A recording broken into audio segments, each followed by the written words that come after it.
Welcome to Deep in the Plus. I'm your host, Rob Whiteside. Thank you guys so much, as always, for being with us. And please subscribe to this channel and give us a like as it helps people to find us. It is spooky season. It is October, and as is our tradition on Deep in the Plus, we have been doing spooky stuff all month long. And I was like, what's the spookiest thing I can think of? So brace yourselves. Here he is, Patrick Hackett. How's it going, buddy? Thought we were talking about the bowl for a second. No, Rob, no bowl. Bowl? Go ahead. I love that bowl. It is spooky season. It's fall, so that means dark beers, pumpkin beers. You know, make sure nobody's paying us for that.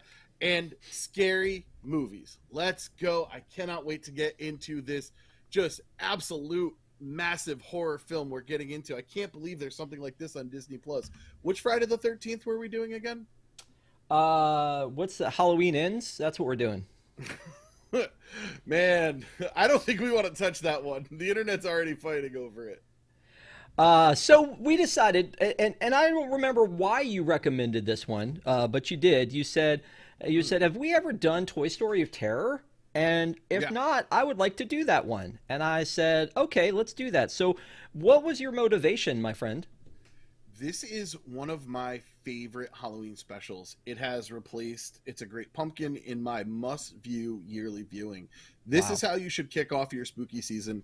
It is so good. It's much like Teen Beach Movie. It's a send-up and a homage to the genre that it's parodying, and it's just really great. Honestly, I think it's some of the finest Toy Story stuff.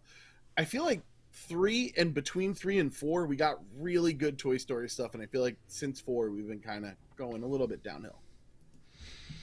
Okay, that's fair. So here's the deal. It made me start thinking about Toy Story. I've actually tried to get people to review Toy Story before, and I was told no. Like Katie, I reached out to her. I was like, "Hey, let's do Toy Story." She's like, "You know what? A Bug's Life is my favorite of the Pixar movies, so let's do that one." And I was like, okay. So I've never been able to get anybody to bite on the whole Toy Story thing, but I started looking down. It is sort of its own MCU. There's a lot of Toy Story. Really? There's a lot of it. Yeah. You've got, so I'm going to call it the Toy Story universe, or the TSU. 1988 Tin Toy. I feel like that was the beginning. And so since we haven't really talked about like Toy Story in general, I just wanted to roll off. We got Toy Story 1 was 1985, the OG. Toy Story 2 was 1999, 4 years later, and it was originally intended to come out in 96 as a direct-to-DVD. And the great story about that one, man. It's the best story. A horror movie in and of itself, that one person saved it by working from home. See, even back then we knew working from home was okay. Yep, absolutely. Toy Story 3, 2010, and we were like, oh, wrap it up in a nice little bow. We're done. And then they're like, no, everyone no. sobs. Yeah. And they're like, no, we got one more, Toy Story 4 in 2019. And then, of course, Lightyear, however you may feel. I completely forgot. About Lightyear? Oh, okay. Well, while you're sitting there... I completely forgot about Lightyear. My daughter really fell in love with Lightyear. She watched it a lot. I was disappointed that there was not enough Socks merchandise in Walt Disney World. Socks is the standout star of that movie, and there was only the one life-size replica, which is A, too gigantic, and B, too expensive to purchase. I love the Toy Story. We'll go with the TSU, the Toy Story universe. I use Toy Story frequently to combat people who talk about Pixar theory, because I think Pixar theory is the dumbest thing on the face of the earth. And man, the shorts are so good in this, and this one might be the best. Back up a second though. These are specials. The shorts, they did Toy Story Toons, Hawaiian Vacation, Small Fry, and Party-saurus Rex. That's another one that's great. Really good animation in that. And then they did Lamp Life, and then they did Pixar Popcorn, which are like the little teeny shorts. But and then for the TV, then they were TV series. There was the Buzz Lightyear of Star Command and Forky Asked a Question, and then these Forky two Asked a TV Question specials. So good. It is. It really is. Yeah, it's so good. I can't remember if we did Forky. We might as a have. I don't review or remember, not. man. It's been like what 4,000 or 5,000 episodes of this. Of Deep in the Plus. Yeah, we've done a lot. Yeah. So Forky asked the question was 2019, 2020, but there were two TV specials. They were both on ABC. This was Toy Story of Terror in 2013 that we're talking about, and then of course they did Toy Story That Time Forgot. I'm going to ask you this because good one. Yeah, it's we've never done that one either. I don't think that's the Christmas one. Maybe you and I come back and do that one at Christmas. Sure. So they classify that as a Halloween, as a Christmas special, and this is the Halloween special. But is it a Halloween special? You mentioned it at the top. It doesn't happen at Halloween. That's a tough call. It feels like it's almost a summer vacation special, right? I don't know what they're road tripping for, but it's definitely not noticeably fall where the story takes place. It almost feels like this was a part of another movie that they couldn't fit in. And so they fleshed it all out, because that's what Pixar does. They have brilliant minds over there. And if you have a little something that you think is good and it can't fit, you find another, peg for that hole for that peg. You fit it in somewhere. Yeah, absolutely. I agree with you. It aired on ABC and October 16th, 2013. So it's 9 years old this week. Oh, wow. Or last week. That's kind of crazy. That's probably like internally why you wanted it to happen right now, because of the anniversary. So that's cool. I do take note of anniversaries a lot with Deep in the Plus and try and push stuff for that, because social media gets going together. But this is the reason I want to do this, is because I don't think people talk about it enough. I really I adore this film. So let's back up and just say so you mentioned The Great Pumpkin. What are the other Halloween specials that people watch? So we've talked about a bunch of movies. Like last week, we talked about a special presentation of Werewolf by Night that Marvel did. The week before that, we talked about Hocus Pocus 2. We've talked about Hocus Pocus in the past, Halloween Town. All those don't really feel like specials to me. But like the old school, ABC, CBS TV specials, you had Rankin and Bass. You had a certain amount of them. So Great Pumpkin, Charlie Brown seems like it's number one, but are there any others that really stand? Like Christmas Time, there are a gajillion. The Grinch and tons. Charlie Brown and all that. So, it's weird. It feels like Halloween lends itself more to movies than Christmas kind of to shorter stories.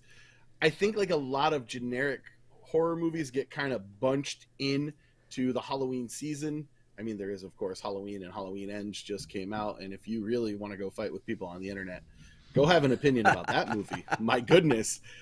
So I don't know. This and it's The Great Pumpkin are the only ones I could think of. And it's been so hard to catch the Peanut specials lately. Are they on Apple TV? Are they streaming? Are they not streaming? Are they shown once on CBS? It's really been tough. Well, and when you go to Disney Plus, there's a lot of Halloween offerings on there. But you and I, with a panel of other people, reviewed Muppets Haunted Mansion last year, and that one to me is a new favorite of mine. Now, my tradition is always the night of Halloween watching The Nightmare Before Christmas, because it's my favorite, and then it's also my transition into the holiday season. That's the thing. So I love watching that one. But this one's only 21 minutes. This is an easy watch. I could have watched it multiple times. I enjoy it that much. Every time I watch it, I pick up on something different. I actually saw in my Facebook memories that I put the same exact quote from the movie last year as I did this year, 2 days apart, which is Combat Carl's seen things. Yes, Combat Carl has seen things. So let me, if we look at the Halloween page on Disney Plus, so we've got Under Wraps and a lot of Disney Channel original movies, and some Halloween specials, and of course the Simpsons Treehouse of Terror, of horror. That's one that at some point we probably need to do, but for the most part, you're right. A lot of them are movies. Nightmare Before Christmas and Hocus Pocus, and it's just spooky movies that get kind of lumped into this season. It's nothing that's particularly Halloween about it. Although, I just thought, my hat on my head and seeing some of those graphics, Summerween on Dawn Gravity is in Falls. chat saying she's already watched Nightmare Before Christmas twice. Good. More people need to watch that one. I need you to show me the way with that. Dude, why wouldn't you be? It's the perfect movie, dude. It's a Halloween movie. It's a Christmas movie. You've never I know. I know. Haunted Mansion Holiday. Haunted Mansion Holiday. You've got to at some point experience Haunted Mansion Holiday at Disneyland because it's so good. It's such a good tribute to that movie. So now I will.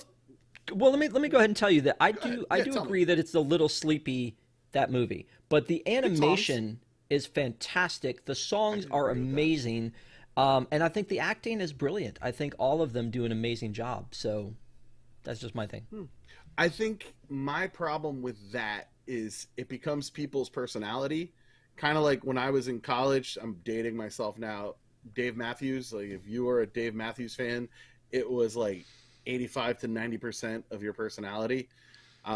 So I think I just kind of wrote it off. I've watched it. It's beautiful. The songs are good. The story doesn't quite hook me. So, I'm always willing to give stuff another chance. I mean, you've turned me around on so many things. Maybe Dean Jones. Dean Jones. Let's think about Dean Jones. Deanna in chat said Haunted Mansion Holiday is my favorite ride. I honestly, top 5 attractions of all time, even though it's just a holiday overlay for me. Top 5 easy. And not just because I love the IP, but it's really good. So I mean, you hear about it all the time. It's just I think right when Disney Plus started, didn't they give us like a special on the conversion, or was that right before Disney Plus? Maybe Parks released it. I think it was. I think that was before that happened. But yeah, I mean, it's an amazing thing to see. It's a must do if you're out in California and you get a chance to do it. Please go do that. But again, that's my marquee Halloween thing. But you and I also did a review of Prep and Landing, and that's kind of become my Christmas thing because. Prep and Landing is such a great concept. It's funny, the whole thing. We did a review on that, and you guys can go check that out at some point that Patrick and I did. But this really feels like kind of it's that same genre, except for these are characters you know. That's the difference here. That was like new. You didn't know Wayne and you didn't know his like what was going to go on there. This one you know these characters, and in watching this, and even before I started watching it again, I've seen it several times. It occurred to me this is Jessie's story. Yes. Like, it's not a story about her. I mean, it's not her, like, her origin, but it's her story. It is her story. And, man, I watched this with my daughter. She's had a little bit of a hard time. She's 3 with spooky things, but she was so into this. And spoilers for the end, when Jessie comes out on top, she just threw her arms up in the air and goes, "Jessie never gives up." And she was so happy for Jessie in that moment. It was great. It was so great. Tears warm the heart. Okay, so first of all, I'm distracted by the chat, and thank you guys all so much for chatting with us tonight. If you want to super chat with us, it always makes Patrick happy when we see that. But Dawn, Jarrett, Coach David, and Disney Parks SeaWorld, and Deanna, and I'm looking at Jarrett says Haunted Mansion. Muppets Haunted Mansion is great. Pepe is great. Dude, Pepe, he's my man. I love Pepe. I'm not a shrimp. I'm a king Kong. All right, so let me get back to what you were saying about your daughter, because when this thing opens up, you see the Toy Story regular logo, and then it flashes like to this very scary logo, and it's almost a jump scare. And then it goes black and white, and you see this you don't know that you're watching Toy Story. Good. It's sort of a haunted mansion, like a haunted house kind of a thing. And a vampire shows up, and I'm wondering, like, if this is your daughter's first run through this, did that frighten her, or was she just excited about it? Because she was okay. You're not letting off the hook until Rex shows up. Yeah, she was okay. That didn't frighten her. I think she was kind of quizzical, like, "Hey, you told me this was about Toy Story. Where are the Toy Story people?"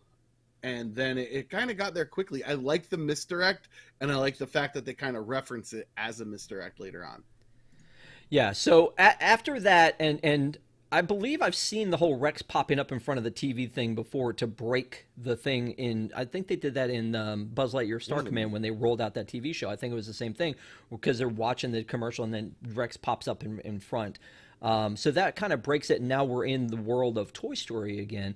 But when we're in there, like, they're in a trunk, they're heading somewhere, we don't know where, and they're watching a horror movie on a little old school DVD player, which, by the way, dude, I had one of those. Yeah. Did you have one of those? My wife was like, "Do you remember when those were, like, the hotness?"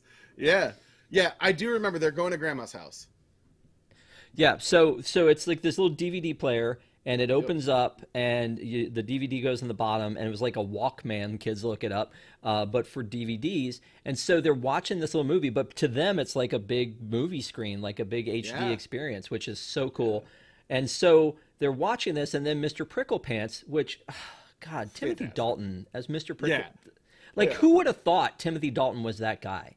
Like, between being James Bond and being the bad guy in The Rocketeer, now and then he's like Mr. Range. Pricklepants. Like, who? Like, did he read the script and go, "Yes, Oh, I'll of do course. I it"? think you do. I think when you get a chance to do Pixar and Marvel, and I mean to a lesser extent DC, but you just jump at that opportunity because you want your family to associate that with you. The actor who played Hagrid recently passed away, and his famous quotes was, "I won't always be here, but those movies will be." And I think having yourself in a beloved series or a beloved universe is kind of part of your lasting legacy, you know? Yeah, I get that.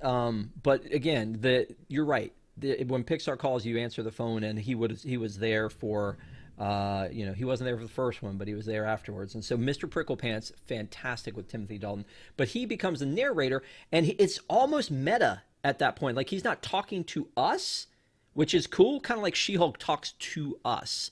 Yeah. This one, it's like he's talking to them, but he's breaking down the situation that they're in play by play as they go along, because he's like, he knows the structure because he's a thespian. He knows the structure of a horror movie, a classic horror movie. And to me, that plot device, oh, so good. Wrapping it around to She-Hulk, that's a lot of what happens in She-Hulk too, is that she's smashing the tropes by calling attention to it. And that's what Mr. Pricklepants, that's a hard word to say. Mr. Pricklepants. Pricklepants Pricklepants. is doing is Yeah. he's calling to attention the trope to kind of shatter it, but also pay homage to it. So one of the things that's been bothering me recently in movies and TV shows is exposition. As we're reviewing a lot of these, Oh, some of them, especially if you watch any like kind of bad 90s-ish sitcom pilot. In the pilot, it's always like, oh, hey, Fred, I haven't seen you since you and Janine and the kids moved into town next door to us and became the pilot of our favorite airline. It's like yeah. too much. And I feel like if I get a lot of that recently. This one, you didn't need that because Mr. No. Pricklepants was telling you what was going on because he was telling them. So like that to me, it's like you're not insulting me by with the exposition. It's actually just such a smart device to do. And so, yeah, you're right. Like he's kind of like knocking down the tropes as they happen. Like it's like the part where he's in they're in the rain. They're headed to grandma's. Their tire blows out and they have to pull into a motel. So it's Bonnie and her mom are on this road trip with the toys in the trunk, which feels weird. Like why wouldn't the toys be with That Bonnie? If it was doesn't feel Andy, Bonnie either. what? She usually had him in her backpack. Yeah, so if this was Andy, he'd have been treating him better. I'm just putting that out there too. But when he goes in and they take the bag inside the hotel and they check in, Mr. Pricklepants is like, right about now, they'll be calling or they'll be asking to use the phone, and then they ask to use the phone. I'm like, Yeah. that's comedy. It's played perfectly. It really is played perfectly. I honestly forgot that was Timothy Dalton. I really was stretching my mind to figure out who it is, and the voice, the acting, the timing is just absolutely spot on. And like you were saying before, so many shows want to tell us exposition. In my time in college, I did a screenwriting class, and the guy who taught it is a very accomplished writer. You need to show people. Why tell people when you can show them? One of my favorite things that's a trope is when someone's coughing in the movie. It is almost always they are dead. A woman throws up, she's pregnant. There's ways to show things without making it abundantly clear and letting your audience have some sort of intelligence. I mean, I think that's what you're getting at. When people do so much exposition, they're insulting your intelligence to put point A and point B together. Yeah, no, they are, and they need to stop. So when I'm looking at the story and how it's going along, like I said, it feels like Jesse's story. And the cool thing about the way they kind of uh, solidify that it's Jesse's story is that they start picking off the characters one by one. So they're in this like motel, and there's a very big difference between the H and the M when it comes to these kind of places. It's a motel, right? I'm pretty sure. Yep, it's a motel. And so then they've checked in, and for some reason, I guess they're asleep, and they've left the toys in the suitcase, and then the toys sneak out because Mr. Potato Head has to go somewhere, and then he's disappeared. But when Jessie comes out, she's disoriented, and Buzz is like, "No, we're here, Jessie. It's okay." And I think we feel that. Like, they do a really good job of feeling that. It's like, has time passed? What's happened? Where is everybody? Like, we're as lost as she is. And I think, again, that's really well played in this. Add into that, at a very small level, teaching kids about PTSD. Like, it talks about what triggers Jessie and how it affects her and how her past is difficult for her to maintain. We were talking with a friend of mine, and he's like, it's really funny. We've stopped having really big bad villains in Disney movies, and we'll get to the villain in this. The villain is generational trauma that hasn't been dealt with appropriately, and you can see that with Jessie, where she can't be in the box, and how Buzz explains it so respectful of the situation. And yeah, it's disorienting, and you're dealing with your biggest fear. That would be like me coming face to face with a cobra and then having to get into like a motel. I wouldn't be all right. I would think like days have passed. Yeah, you're right. I skipped over that part because it's an important part of the story, and again, that goes back to the exposition part of it. Is we learn that she is claustrophobic and why, and it's not really necessarily claustrophobic. It's a panic attack of being put into a space, and I guess that's claustrophobic. But usually, it's because you feel like you can't get out, and in her case, I guess that's the same thing, but it's because she was forgotten. Yeah, exactly. Yeah. So when they get her out of the toolbox, she falls into it. She's locked in. Buzz, of course, and everybody gets together and they pull her out. When she gets out, I almost thought she was going to say, "I couldn't catch my breath," and she didn't, because I was going to be like, does she breathe? Like, now we're going down a whole new set of... All right, yeah, let's not go with that. The physics of the Toy Story universe is very, very confusing and upsetting in ways that I cannot explain. Andy's coming. But was that the Binford toolbox again? Ooh, I don't know. I feel like it was. And let me tell you, that is why Pixar Theory is stupid, because it would connect directly to Home Improvement and the amount of shows that Home Improvement has crossed over. And obviously, as everyone knows, everything ultimately leads back to St. Elsewhere. It does. Okay. That insane theory of television. There's like 6 characters that can bring everything back to that. But yeah, I think it was the Binford toolbox again. It looked the same color. Yeah. So once she's out of the suitcase, at that point, Mr. Potato Head disappears, and then everybody else starts getting picked off one by one, and then we're left with Jessie, and then Jessie meets Combat Carl. Combat Carl, man, Carl Weathers, like, bless them for giving him the name Carl. But I mean, did they just go, wait, it's Combat Carl, we need to go get Carl Weathers? Is that? Maybe, I don't know. Maybe they're like, hey, do you think Hasbro would be interested in having a G.I. Joe in this? And when they said no, we're like, Carl Weathers isn't doing much. We can get him for this. And does just an amazing, outstanding job. I think we needed more Combat Carl in the Toy Story universe. I don't feel like I got enough of him, and I almost said Carl's Jr. Is it Carl Jr.? It's Mini Carl, right? Carl's Jr. is the burger place that has the explicit commercials. I really enjoy Carl Weathers, and I enjoy... You enjoy what? Go ahead. I don't know. That was... Howdy, howdy, howdy. No, I don't like it. Now you know that. See, that's the difference between horror and comedy. Is the homage to Alien when they kind of meet, and you get a lot of the tropes in the horror genre really coming into play with Carl here. Yeah, it is Combat Carl Jr. Yeah. Okay. Not Carl's Jr. That's not Carl's Jr. No. Rosita says, "I'm here and I don't know what's going on." Perfect. So fair. Yeah, absolutely fair. So Dawn wants to know why he's life size. Don't worry about it. I don't know. We're good. Generational trauma just happened to me. I'm not okay. Every time I close my eyes now, I see cockeyed Woody looking at me.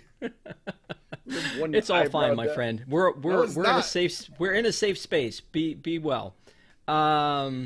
So back to the whole idea of how scary and intense this is. And again, let me ask you about your daughter. So when Jesse's by herself and Combat Carl's gone and everybody else is gone and she's by herself, and then this beast is like appearing in the shower, which again, a lot of bad things happen in the shower going back all the way to Psycho, right? So I mean, clearly a Psycho homage right there. Yeah. Right. And so like this swipe comes across and like almost like there's a beast and rips the shower curtain, and then you see like it open up and the shadow is on her and we don't know who it is, and they cut to commercial because that's what you do when it's an ABC special. You cut to commercial. Was that too intense for her, or was she was on board? She started kind of creeping up into my wife. So my wife watched it on one couch with my daughter, and I was on one of our other ones, and I could see her just inching closer and closer. I think it approaches scary, but doesn't get all the way there. I think we stay kind of in the thriller area. We're not doing straight out horror. We're not doing big jump scares. We're not doing like terrifying things in the background. It's the idea of danger is present. And I think it gives you that feeling. It's much like when you're riding a roller coaster. It's that fear of, hey, I might not get out of this, but of course I'm going to get out of this. I think that kind of don't stop it. This is howdy, awful. howdy. Oh God! Now you've replaced them. We're fine. I wanted to add. I'm glad you made reference to it. The commercial breaks in this are impeccably timed when they cut to black. It kind of stinks that you're not watching it on TV on Disney Plus because you don't have any time for the drama to build. It's just boom, boom. But you know, there's some stuff that is made for streaming that has those breaks in them Hulu too. does that really well. Yeah, exactly. And so I guess part of the reasoning for that is that on a service like Hulu, you're going to have commercials unless you're paying the premium not to. So it is one of those things where it's like, okay, you know, it reminds you. Like there was something in Werewolf by Night that we talked about last week on our panel, which again, if you haven't watched it, it was great. Please watch it. We enjoyed talking about it. But in that, the Michael Giacchino, to make the thing feel old, there's like a blip in the upper corner, like you would have in the old school with good. Right. And so for this, I feel like that would make it feel like an old movie. This makes it feel like a TV special when you fade down and then fade back in. Once you fade back in, though, it's like she meets up with Mr. Jones and he's lovable for like a half a second. And it's just like, oh, this is not a big deal. Like, you know, he licks her and it's like, oh, this is nice. And then he immediately grabs her and runs her back to the manager's office. I like that. I like Mr. Jones. And the only thing I could think of is he has to be named after the Counting Crows song, right? There's no other way that lizard is named after. Tell me you're not singing that song in your head the entire time. It's going on in my head. It's just right now, there. Probably. Oh, God, it's such a good song. And it's such a stupid song. Oh, man. Rosita, $20 super chat. Thank you so much, Rosita. We appreciate you. Really. Thank you. I love the show, though I haven't been here in a while. Good talk. Yes. Thank you so much for being here, Rosita. I know a lot of times she'll message me after and say, I didn't get to watch it live, but I watched it after. And so, so thank you so much for the super chat. We appreciate you. So when she gets back, like one thing I like when I'm looking at this whole episode, it feels really long, but it's 21 minutes. Yes. They're telling this huge story. Yeah. They build that tension. That's so good. Man, Pete Docter, I don't know. I think because of the whole Lassiter situation and Lee Unkrich and a couple other people kind of jumping up there, Brad Bird, Pete Docter might be the best director of all time, and I'm not joking about that. I'm buying into that hyperbole. He is just expert timing, expert at dialogue, expert at directing these voice actors, and his work is just the pinnacle of a lot of animation. I'd like to see him get a crack at some live action. I bet he has, and I'm just not familiar with it. Yeah, because Andrew Stanton came from Pixar, but then he ended up doing one of your favorite movies of all time. He did. John Carter. And he's gone to TV. He's directed a bunch of TV recently. Andrew Stanton? Yeah. Okay. I mean, and the same thing with Michael Giacchino going from like composer to director, and that was a great directorial like debut. I mean, what performances he got? What's that? Performances? I said, what performances he got? They were absolutely. Yeah, they were so good. I'm sad I missed that one, but I was in the parks. It is such an incredible show. I'll talk about Werewolf by Night another time. Maybe I'll do like a watch along and add my opinions to everyone else's. So let's talk about this cast, because the good thing about this one is they brought back the entire cast, and you don't always see that specifically with Toy Story, but especially a TV Toy Story, right? I mean, so you got Tom Hanks back. Sometimes he always goes and taps his brother Jim. Can you tell the difference? Oh, you can. I can. You can't? I can't. I cannot. Oh. On the recorded toys, and if you bring that dummy back up here, I swear. On the recorded toys, I can tell, but as it's going on, I can't tell. Like in the movie, and because he's in the land, that's Jim, not Tom, right? Correct. Yeah. If it's toys, or if it's parks, or if it's like like Toy Story on Ice, you got Jim. If it's the Toy Story stuff, you usually get Tom, except for like the intro to Buzz Lightyear of Star Command. There was an intro with all of them. That was Jim. That was maybe one of his first things. But most of the time, if it's theatrical or even the shorts, you're gonna have Tom. And this one has Tom. So you've got the whole crew here, and then they add in some others like Carl Weathers, like Kate McKinnon. Like Kate McKinnon being in this, I didn't get that it was her. But she plays the Pez Cat. Yeah. And this is pre SNL, or at the very beginning where she might have been like I think it was the cast beginning. Member. Yeah. And so this isn't like big time. Oh, that's right, 2013. Yeah. This isn't big time Kate McKinnon yet. They always, like we say, Pixar calls, you answer. You get in there and you do the work. I mean, it has to feel amazing to work with some of these people. And to put your stamp on such a property, like being a part of Toy Story, you're a part of that forever. And I think of myself as somebody like, I think of Cosmic Reed and being in Dino Land and how amazing that is, and how I would love to have something like that. It's your legacy. What if they get rid of Dino Land, dude? I feel really bad for Chris, and I hope they find something else for him, because he should be somewhere in the parks. He should do an intro to Sunny Eclipse. He should be like Sunny Eclipse hype man. I mean, I'm down for that. That would be cool. Yeah. So again, the cast was really good in this one. I love Kristen Shaw as Trixie. Like it's always the same voice with her, but like sometimes because of the energy she gives it's very different. Like the Mabel Pine energy that she gives, or Louise on Bob's Burgers, is very different than the energy I think that she gives with Trixie. And I could be wrong. The voice is almost the same, like you said, and I think Trixie is such a different character than any of her other characters that I really enjoyed. I know her most obviously as Mabel. She also did a bunch in 30 Rock that was really funny, and of course Louise. Just out of curiosity, a Disney princess, I guess. Wait, what?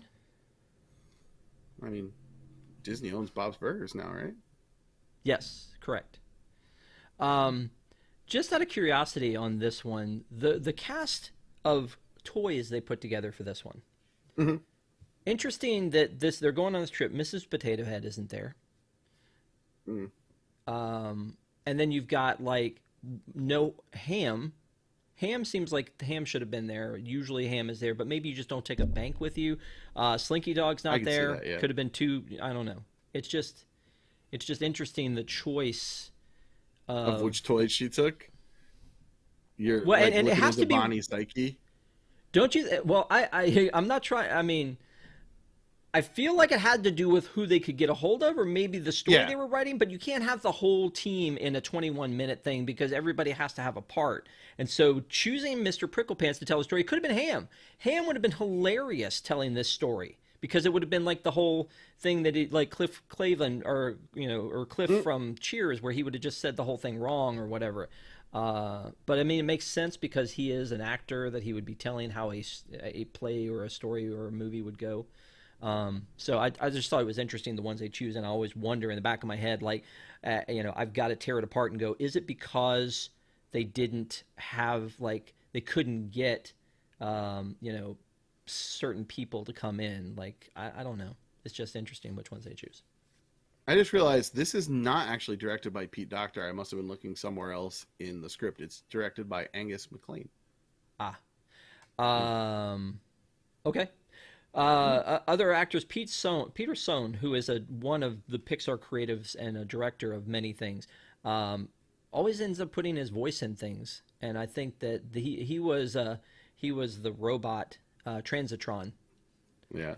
So do you look at these and think about what they couldn't get the license for? Because that definitely feels like Transformer or GoBot, a Transformer or Power Ranger, all kind of put together, or Voltron. Yep. No GoBot? Man, I liked GoBots. They had cooler planes until like Transformers really got into some of the planes, but I dug GoBots. The silver plane, he was cool. I don't remember his name. So, so here, let me ask you some trivia while we're kind of like stopped in before we pick up, because I know you love when I ask you trivia questions, because you know what, you're Mr. Game Show. You love trivia questions. Remember Millionaire? Remember that? I do. You want to talk about PTSD? Every time I hear that music, my heart rate just starts thumping. Yeah. Okay. I tried to be more creative because, again, I feel like you start to like pick up on the on the patterns. So, in the horror film at the very beginning, what is the name of the woman in the horror film? That's good. That's really good. Claire? Betsy. I almost said Betsy. I was like, no, that can't be it. Oh. Well, I mean, and they say, Betsy, get out of the, they call her out. They said at least twice, maybe three times in the beginning there. So I thought that was interesting. Yeah, played by Lorraine Newman from SNL, by the way. Very nice. Yeah, I thought that was interesting.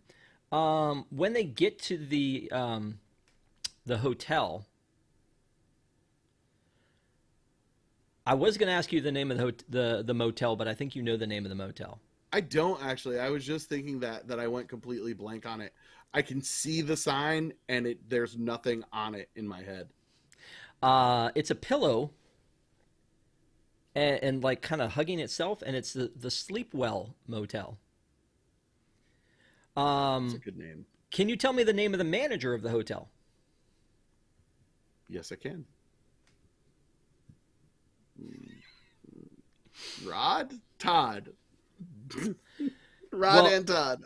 Seeing as though you ditched me to go to Disney World with your best friend Ron, I would have thought that maybe you would have known it was Ron. So it was Ron. What room were they in? Was it 113 for this one? No. I looked for that all over and I didn't see it. What is it? 7. Yeah, 7. All right, let's just a little more creative for you, because this is okay. Name the order of the disappearance of the characters. The disappearance of the characters in order, and I'll start you. Okay. It started with Mr. Potato Head. Go. Potato Head. Then we go over to, so I know that Rex, Buzz, and Woody all go down the hole. So Trixie, then Prickle Pants? Yep. And then, so they go down the hole. Rex? Yep. Woody, Buzz? Yes, they go together. Yeah. There you go. And then Combat Carl, but Combat Carl wasn't one of the original. You nailed that one, dude. Yeah. The manager of the hotel, Ron, as we mentioned, at the Sleepwell Motel, has a mug that he's drinking out of. What does the mug say on it? This is only 21 minutes. I was like, I can't not find trivia questions from this one. I know. I see it. It wasn't like number one boss, because I feel like that would have been too office and it would have stuck in my head. Is it like a number one dad mug? says, "Here comes trouble." Oh God, yes, I remember that. I thought it was so perfectly painfully cringy. Ken Marino plays the Pocketeer. Yeah. He's part of a superhero group. What is the name of the superhero group? The Fastener 4? Yes. Yes. I feel like there was a doll, and I can't remember the name of the doll, from like the late 70s, early 80s, where you would like, it had all these things like zippers and things to practice like fastening and doing that. So I gotta believe it's a really good skill, actually. Yeah. They're busy boards now, and you give them to toddlers to teach them a lot of fine motor skills, but also for people who are aging. This goes into what I actually do for work. Oftentimes, if they're not used, the muscles around the fingers start to tighten. So they do those busy boards, like with the zippers and the fasteners, to help people keep their dexterity around. And it's really effective. I was thinking about that while I saw these $4. I'm like, man, that's way cooler than a stupid busy board. If I had action figures I could play with to make sure I keep my dexterity about me. Yeah, I'm gonna have to look up afterwards the name of. Okay, I think. Wait a minute, I'm gonna have to look it up, because actually, if it's the one I think it is, it's gonna be funny. All right, I got trivia for you, because bring it, dude. The license plate of Bonnie's mom's car. You know what? I looked at it and I didn't do anything with it, because I was like, I'm not gonna use that. But it's like MU. It's MCU. And then, like, I think it was like 786 or 782. And I was wondering, I'm like, is this a reference to something? Are we talking about a specific Earth? So I found that really interesting. And I kept looking for, like, the usual Pixar numbers, and I don't believe they showed up at all. I don't remember seeing, but I mean, this isn't a movie, so it doesn't have to adhere to those rules, like the Pixar ball and the Pizza Planet truck and all that stuff. They don't have to exist. The Pizza Planet truck is in the movie. Is it? I thought I didn't know. It's on a flyer in Ron's office. Interesting. Okay. As is the B&L logo. Nice. From Wall-E. Yeah. Okay. What else? What else you got? I don't really have anything too much about like trivia stuff. I was curious about kind of redoing the selling the figures angle. What did you think about that? Oh, you mean because Al from Al's Toy Barn was doing it? I expected when the buyer for Woody came up. Me too. Do you remember how much you remember how much he sold for? Yeah. So when the buyer for Woody came up, I thought to myself, I'm going to stop and see if it's Al. Like, that would have been a good thing. It wasn't. It was some other thing on there. So, yeah, that would have been a good homage to the original. The doll that I was thinking of that had all the fasteners with it, and I can't bring it up right now, was called Dapper Dan. Oh, wow. Which is funny, because of the Dapper Dapper Dans. Funny. But it had like a zipper and a button and a snap and shoelaces that tied, so that kids could practice all of those things. That's really cool. It's very smart stuff. By the way, you pause at the wrong time. So if you pause at the shipping label, it's being shipped to Al. Oh, yeah? Okay. Yep. There you go. Well, so I actually was going to ask you also, what's the name of the shipping company? But if you've looked at that, then you probably already know. No. I see the logo again, but I can't put it together. Ship It Express. Ship It Express. Sleep Well Motel, Ship It Express. Ship It Express. Mm-hmm. Yeah. Dude, I think that you get major points, though, for the, to quote a game show of yours, major points for the order of the characters disappearing, because you kind of had that one. So kudos to you, sir, for that. As like a horror fan, that's so important, and the order that we get to till we get, of course, to the final girl. Yeah.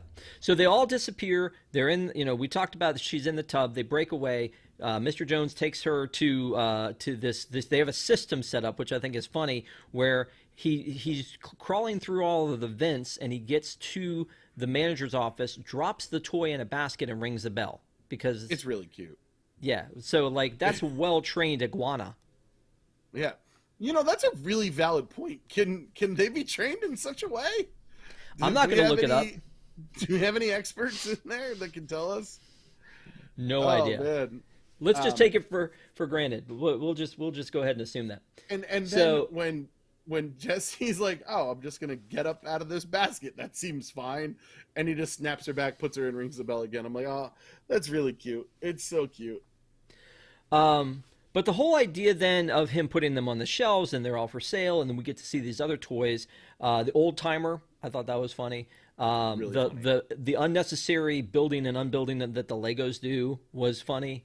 And then the Pez cat reaching the head up, and then when she sees Pez cat threw up. Yeah, and then turns aside and throws up the Pez. That was so got funny. Me good. Yeah. So we get back to the idea of the claustrophobia of Jessie, because the only way that she can find to save Woody, because Woody's been sold, he's been put in a box, he's been put out on the counter to be shipped. The only way for her to get to Woody, according to Combat Carl, is for Jessie to get in the box, and that's the one thing she doesn't want to do. It's like snakes. Why did it have to be snakes? All right. Why does that have to be the plan? This is where I kind of got into the logic of things too much. I was like, all right, I see why storyline-wise that needs to be the plot.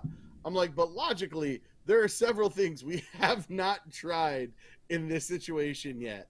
Have we tried anybody trying to get the other paper clips? Can you find paper clips somewhere else?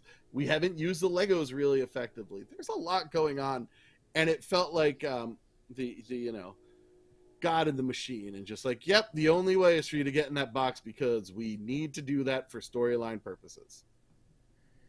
Yeah, I mean, it certainly, it certainly was a little bit on the nose. Yeah. But she doesn't want to be sealed into the box, so they're not going to put tape on it. But of course, the very helpful delivery person, which we can't fault the delivery person for this, decides, oh, it hasn't been taped, let me tape it up. And you're like, no, don't do that to Jessie. The drama she hates that was so good. Yeah.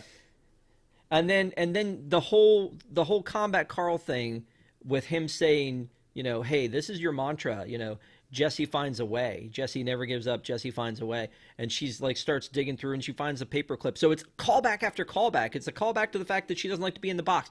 They were trying to escape by using a paper clip and undoing a paper clip. So now she has reference for why she knows how to, pop that open. I thought she was going to grab Transitron's sword. I thought there was going to be a sword there, and we were going to get like a dramatic He-Man-esque popping the sword through the box. But the paperclip works. That is, the callback. Yeah. So, it was really, she saves the day. And she gets Woody out of the box. The two of them go back in. And Woody goes straight for trying to help, like, open up this cabinet that they're in. But they've already been trying to open up the cabinet, and they know that they don't have, like, they missed the upper body strength day. They can't open it up. And so she's already like, I think I got a better idea. And and ultimately that's the best idea, because if they had gotten out, she doesn't get back to Bonnie because Bonnie and her mom are on the way out. She hears Bonnie. She's like, I got a great idea. She grabs the curtain, and then basically using Mr. Jones to pulls down the entire curtain. Now, whether that would actually happen or not, I don't know. That seems like it would take as much strength as it would to open up that cabinet. Well, I mean, that's a strong iguana. The thing I was thinking, if they actually got out of the cabinet, you're dealing with Mr. Jones in that situation. And, Mr. Jones is going to be a big star. You don't mess with Mr. Jones. I heard what you did there. Yeah. So I'm ashamed. Yeah, you should be. So they break free, and Bonnie gets her toys back, and she doesn't take extra, right? That's the thing too. She could have taken the Pez and the old timer and the and Combat Carl, but Combat Carl, they get away, and Combat Carl now has a mission to find Billy, his owner. Let's make that a special. Yes. Let's make that a special. Why wasn't he in 4? He could have came back in 4, like on his quest for Billy somewhere. I don't know. Maybe he was making the Mandalorian. I don't know. So now it's just, I mean, Dawn says, now I'm singing it. Good. Earworm, Mr. Jones. Okay, so when you get that like everybody's like they've got a happy ending thing sort of going there, right? And then the callback is that two police officers come, ring the bell. The manager comes out. They're like, "We're looking for the manager." He's like, "It's not me." He runs out the back, but then decides to run around the front and get into their car. Like, is I've this never understood the idea of stealing a police car. It feels like the most obvious vehicle for you to have, and like it would just draw their ire more. Like, isn't your car there? Does he live at the motel? It does seem like he lives at the motel, so maybe he doesn't. I think it's supposed to be funny, but it just makes me angry at him. Like the whole bit, full of bad choices. Right. And by the way, brilliantly played by Stephen Tobolowsky. If you want a character that no one's going to like, get Stephen Tobolowsky to play that character, whether he's annoying or a little creepy. He's so good. And I don't mean that to put down Stephen Tobolowsky. I mean that to say he's the guy. It would suck if that's your skill, right? If that's like your Hollywood, like, hey, we need someone annoying. What's Tobolowsky up to?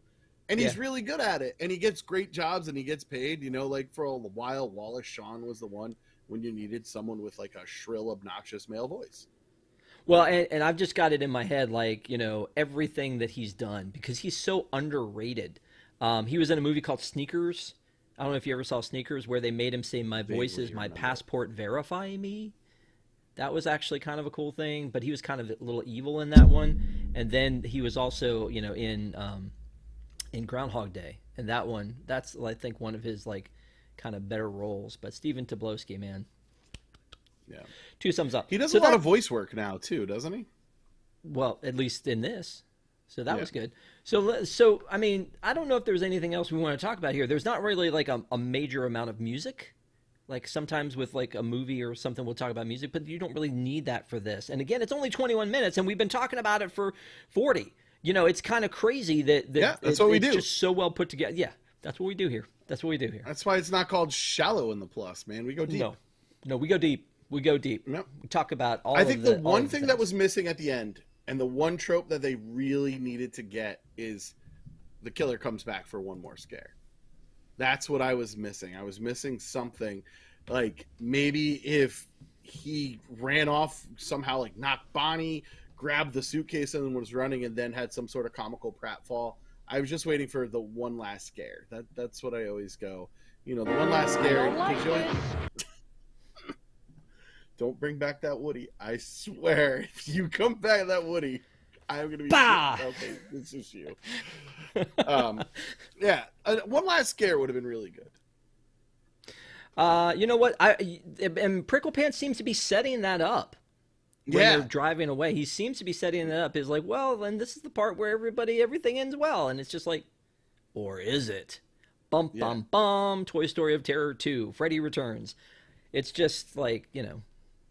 So I guess at this point, you know, what's next for Toy Story? Like this was a while ago. This is not new. And currently, obviously, we've gone into Lightyear.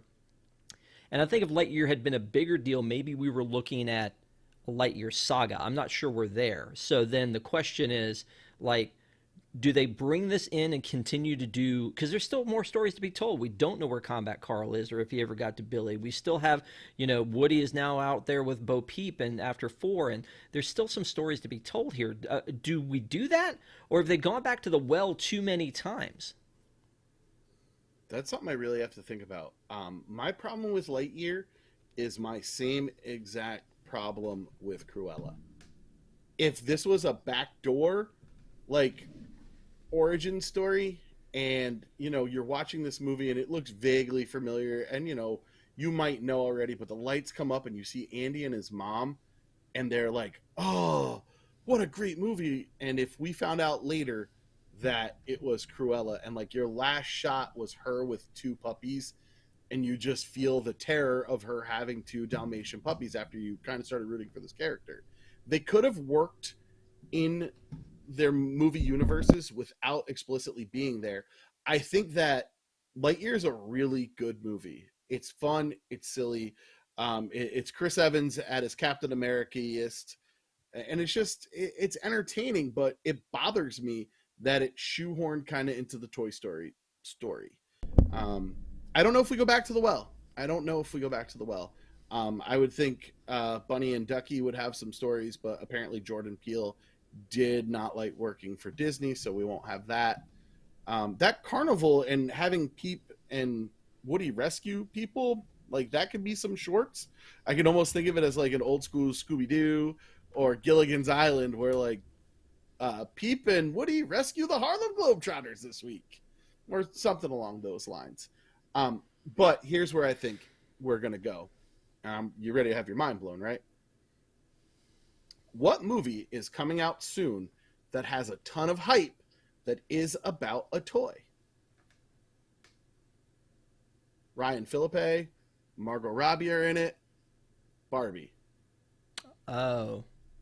But it's not our Barbie. Oh, it is.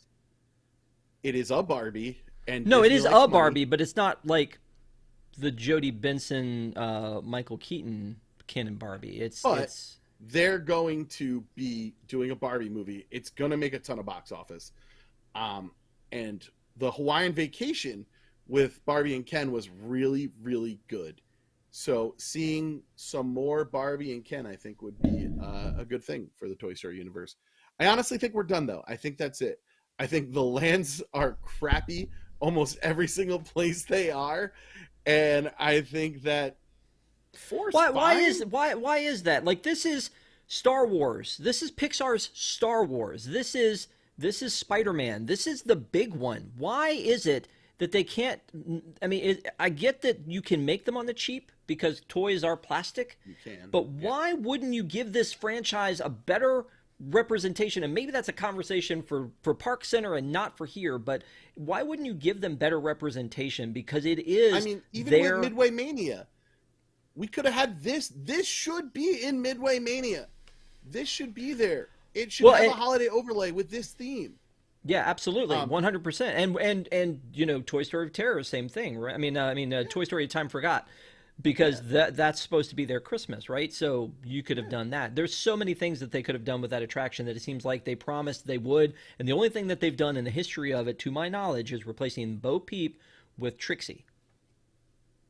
I think that's all I can think of. Yeah.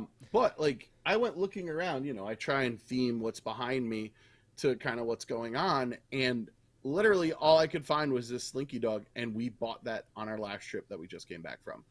My daughter wanted to ride the Slinky Dog coaster more than anything else in the world, and I don't know what it was about her like catching its eye, but she was down about that ride, and so a little too short still, but we did get her to the Slinky Dog. Which my wife, as I came down here, was like, "Are you really stealing your daughter's toys?" I'm like, "I need an interesting background." You're like, "Yes, I am," because not everybody has a life-size Sheriff Woody. No, this is our own horror movie now. No, and Desi was saying in chat, like, how did I not know that Jodie Benson was Barbie? I don't know how you didn't know that. Jodie Benson's a great voice actress. She was Lady in the Tramp 2. I mean, she is really, she's used a lot more than just The Little Mermaid. She is definitely a huge fan, and I think is a great voice actress. She was obviously in Flubber as well. So, so the other thing is, like Desi has said on Park Center before, that her boys like alien swirling saucers. So, you know, maybe it is that those lands just don't appeal to us, and they appeal to children. Which that's really interesting. That should be what you have. I mean, it's better than if you go to King's Dominion, not to put them down, but like Camp Snoopy, Mm-hmm. It's just little baby kid rides. This is kid rides you can ride with your kids, though. So, I mean, if we think about it from that standpoint, it does make more sense. Yeah. So, I guess if you're going along the same lines of like Dinorama looking cheap intentionally, then maybe Toy Story Land and in the various places, because I've had the chance to visit it in a few places now, looks cheap because it's supposed to appeal to that hard plastic toy. I mean, look at me. I'm clearly a toddler, but it's maybe it's theming on a level that we're not thinking of, or maybe it's them being cheap and trying to call it theming. Yep. All right, my friend, we got to wrap this up. So Yes, sir. I appreciate it. Thank you everybody for watching. As always, we Yeah. love seeing you guys in the chat, hanging out, and Patrick, dude, I love talking to you about this kind of stuff. So we Oh, got it's to the figure best. out I look what's forward coming to it back. all the time. Yeah, we'll figure something out. So I mean, you and I just did Groot. A lot of people saw that one, and I can't wait to see what we Please can do pull next. that up. What? Watch Groot.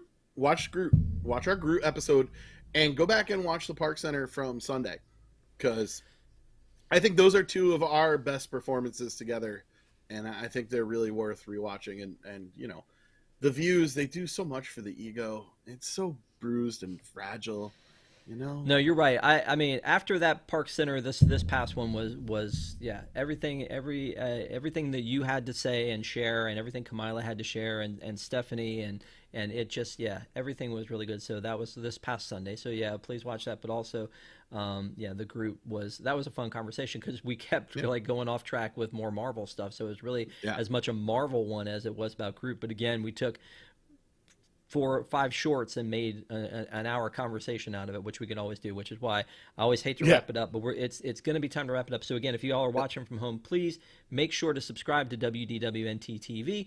Please make sure to give this video a like, and thank you for giving it a view, as it really, you know, fragile egos here. But the whole, and don't forget to join us for other great programming. We have Disney Entertainment News Today dropped yesterday. We've got the big show, News Tonight, coming up Thursday night. So lots of program for you, and then of course we'll be back Sunday with another episode of Park Center. So please join us for all of that. And speaking Patrick, of joining us, make sure you join our Wigs program, patreon.com/WDWNT. Yep. That's the WDWNT Interglobe Society. I'm in there in the chat, probably way too much, but you know, if you'd like to shoot the breeze with me a little bit, get on in there. Yep, absolutely. Again, patreon.com/WDWNT. We love our wigs. All right, man. We got all that business out of the way. So here it is. This is the big moment. This is the one that people tune in for. I'm gonna pretend like that's the reason they tune in, is to hear from you. This is a 21-minute special from 2013, 9 years old last week. Would you recommend this special? Okay. As soon as you get done with this and you go watch Groot and you go watch the last Park Center, then go watch this, because this kicks off spooky season for me. It's a great Halloween special. It feels timeless like the Rankin and Bass ones. It is just so well done, and we are so lucky to have some of the minds that were at Pixar, and I don't know if we've really appreciated them as much as we have. They have been able to craft fantastic movies that work on multiple levels. I think one of the greatest things you can say about the Disney parks, and somebody, I don't know if it was the boss, put it in the chat, is that it's for everyone. And these movies are for everyone. So when you're watching Toy Story 3, kids are enjoying somebody playing with toys. People who are a little bit older are weeping because we remember that box of toys we gave to a younger relative or a neighbor. So the depth of film that is within the Pixar universe is incredible, and I think this is one of the finest offerings Pixar has done. It's pitch perfect on all levels. Well, I agree with you. I enjoy this one. There are some things that I go back and I say, will this stand the test of time? It's only 9 years old. Was it, and it does. It does stand up, and it's fun, and it's exciting. And so I think it's a great thing for the family. And like you said, I think it would be a great tradition for people to start about watching this with their family every year at the kick off the Halloween season, but then end it with Nightmare Before Christmas. That's a quality one. But again, I agree with you. Like I said, they didn't belittle us with exposition. It was a smart, well done, put together episode with characters that we like. Giving some focus to characters that probably are underused in the Toy Story universe, like Jessie and Mr. Pricklepants. So I mean, to me, I think that it was perfectly put together. And maybe, Patrick, you and I need to talk about the Toy Story That Time Forgot as part of our Christmas. Definitely. I definitely think that's on the docket now as I continue to pigeonhole myself into certain topics. You say that, but your Mars, your Herbie, your the High School Musicals, you've got the Teen Beach movies, the Toy Story. Like, I'm just trying to stay relevant, man. Rob. You're doing it all, dude. I'm just trying to stay relevant. Okay. Again, thank you, Patrick. As always, have a great time talking to you, buddy. And then thank you guys for watching. We'll see you on this network very soon. Have a great week. And again, thanks for being with us. We'll see you. Take care.